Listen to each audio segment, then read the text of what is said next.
Alright guys, Shadow Leader here from our brand new headquarters. As you can see, everything's all different. But that's not why we're here. I'm not here to talk about my new place. I'm here to talk about my problems with Dark Souls 2. So, as much as I've been playing this game, and as much as everyone's been carrying on about how good this game is, I've been slowly finding issues, one after another, after another, after another, until I couldn't keep silent anymore. I have to put this out here. I know it's going to sound like a bunch of hate, and although this game is very, very good, it is very good. It's not perfect. It's not even it's not even great. It's not even amazing. And because of these key issues with the game is what keeps it from greatness like how its predecessors were.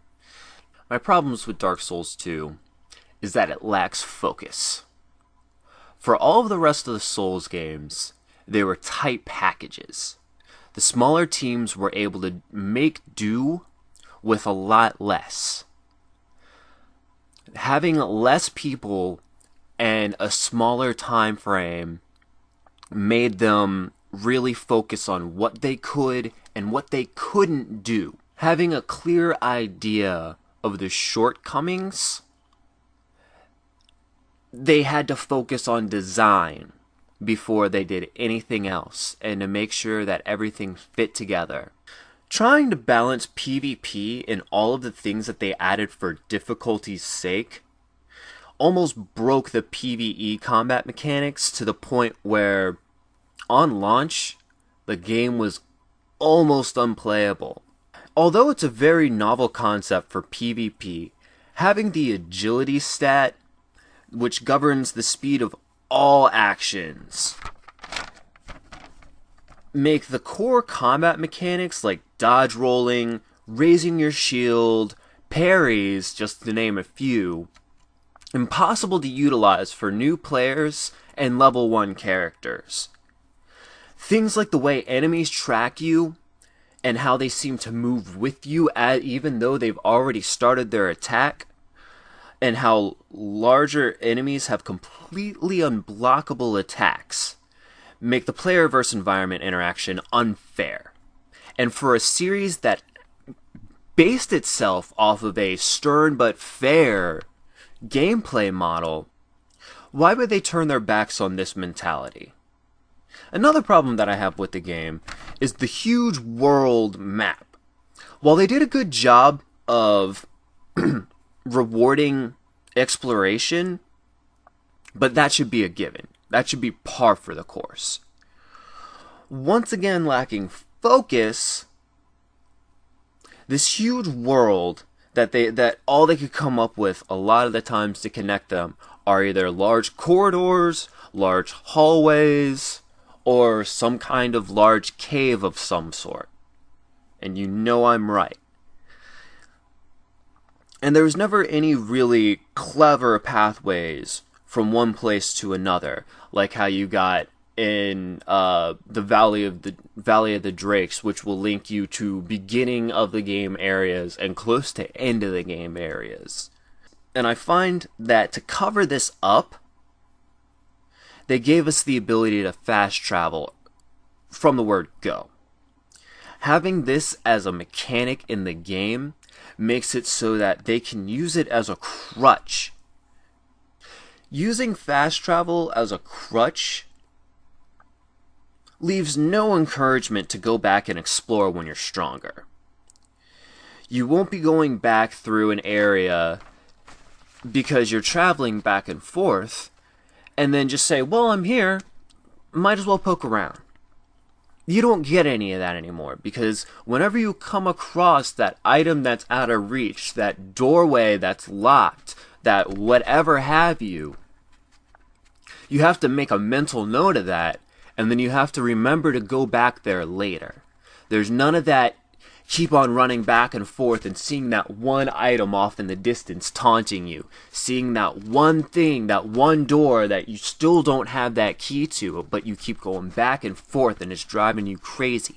There is none of that in this game. It's all about mental mapping and trying to keep track of stuff yourself. And I know you can do that, but at the same time, it's not as intuitive.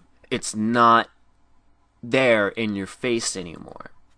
And a lot of people say that fast traveling might incentivize you to explore more.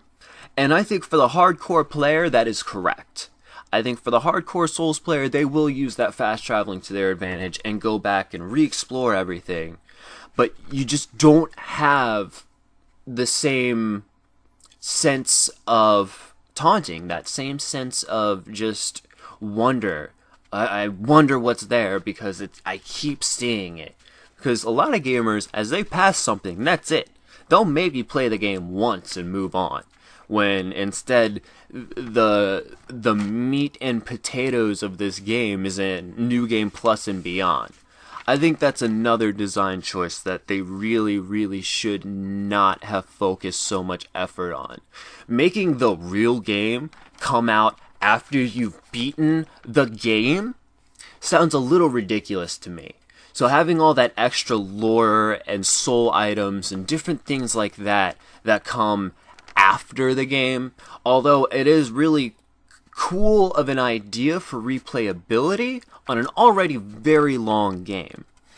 But why did they need to resort to such tactics when I've got, I don't know, something like 12 playthroughs across all systems, consoles for Dark Souls, and I've loved every one of those. The shorter game does not mean a less quality game. What I see here is from the major lack of focus.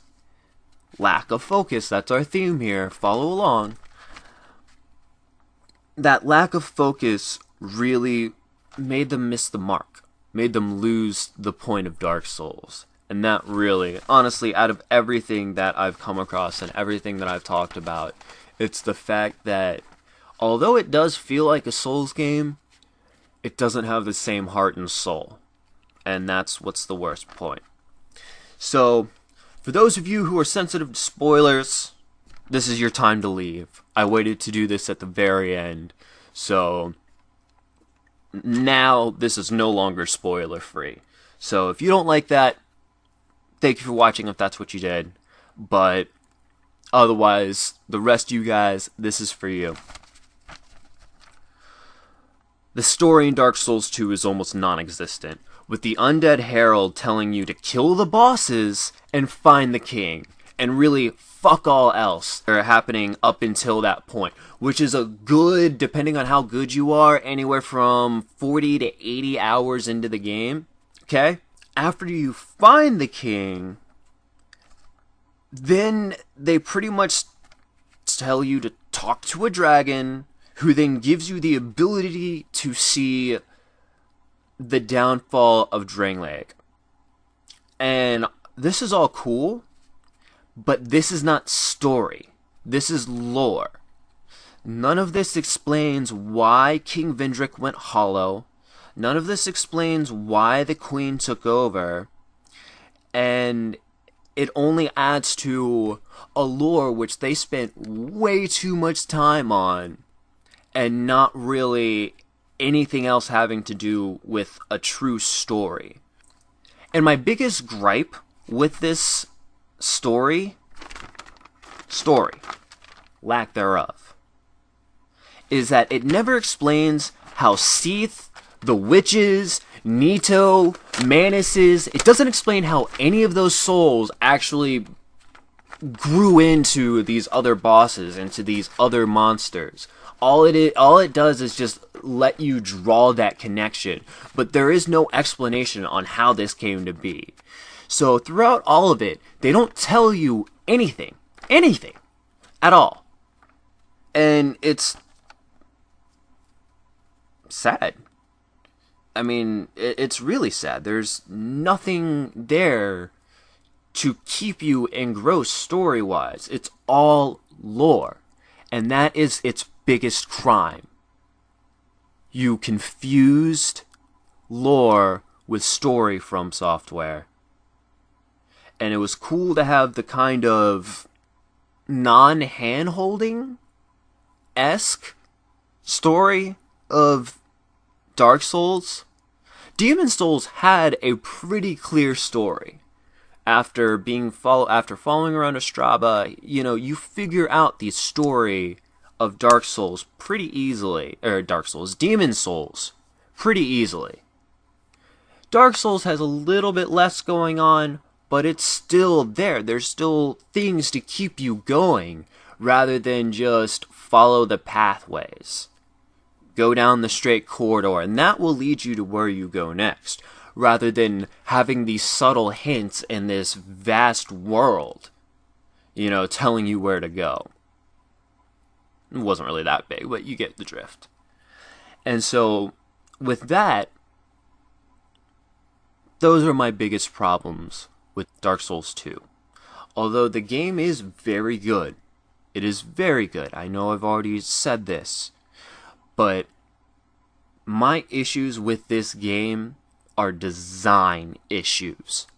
It has nothing to do with the broken spells, unbalanced pyromancy, unbalanced hexes, unbalanced weapons, different weapons that really don't do much at all, and all the number balancing for shields and weapons.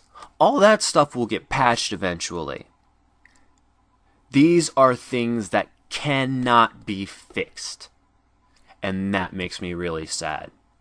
So on that, I will say, if you agree with me, let me know. If you disagree with me, please let me know. Please let me know that I am wrong. Tell me that I'm just some asshole who's overanalyzing a video game and he should get a job. Please tell me that I'm wrong, because I want to love this game, and if I can be convinced otherwise, please feel free to do so. I want to regard this as one of the greatest games of all time, rather than one of the greatest games of the end of the generation. So on that note, thank you for watching if that's what you did. And Shadow Leader out.